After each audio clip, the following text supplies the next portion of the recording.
This month we are sharing an add-on with our members, which is called City Line Generator, and you can easily create such a city background for your data comparison videos if you have this add-on installed on your machine.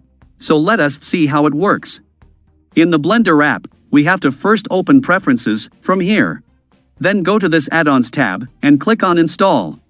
You have to select the City Line Generator zip file, which we have shared with all our members.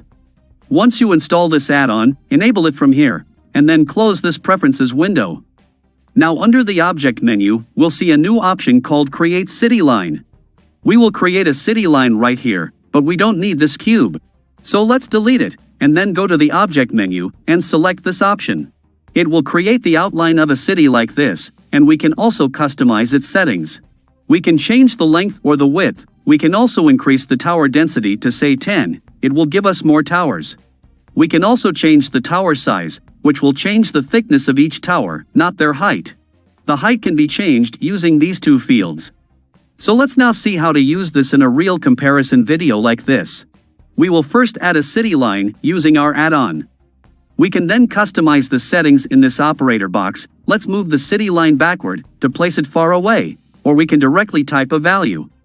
We can also change the color from here to match with our surroundings, or we can separately assign any material to this object as well. Let's go to the camera view where we have this sky background, and it's looking good. You can change the settings again through the menu option called Adjust Last Operation. Let's say we change the tower density to 8 for more towers.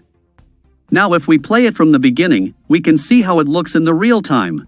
So that was a quick tutorial on how to use this add-on called City Line Generator. I hope you find it useful for your projects.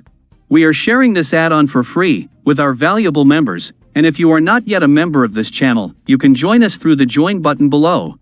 So thanks for watching, and don't forget to subscribe to this channel.